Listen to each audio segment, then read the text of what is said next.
Now, I don't typically use this segment to advocate for policy positions. Rather, we advocate for people to use common sense when deciding what policies they'd like to support.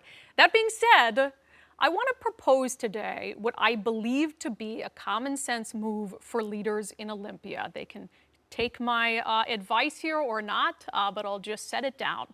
So as we prepare to reopen our state by the end of the month, it will mark what has been an incredibly difficult time for businesses, and that is putting it mildly.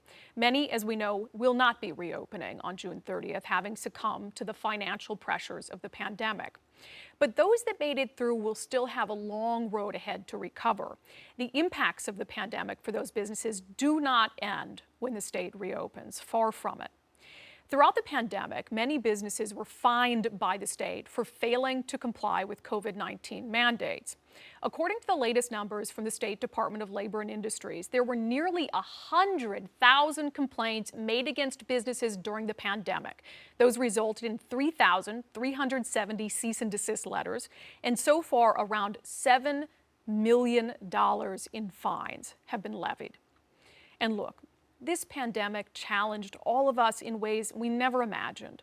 We all had to sacrifice a lot, and some lost their lives, and we cannot forget the tragedy of that. It is understandable that, especially in the early days of the pandemic, much was asked of businesses. But as those mandates wore on, we saw the desperation of people just trying to keep their heads above water, trying to keep people employed, trying to provide for their families. And yes, in an effort to do that, some broke the rules, and many paid a heavy price for that. In fact, it was that blunt instrument, the threat of hefty fines, that kept many businesses from operating outside the governor's orders. But I, for one, cannot and will not judge a small business owner who made a desperate decision in the midst of an unprecedented crisis.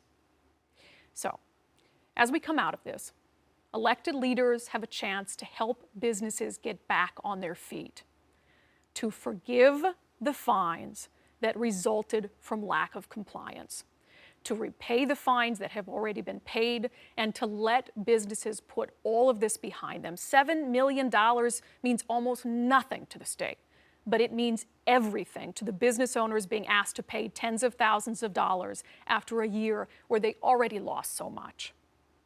So, I would say to the governor, Mr. Governor, none of us handled this pandemic perfectly, but we did the best that we could. And we all did what we thought was necessary. After a hard year, let's show businesses a little bit of forgiveness. It just seems like the right thing to do.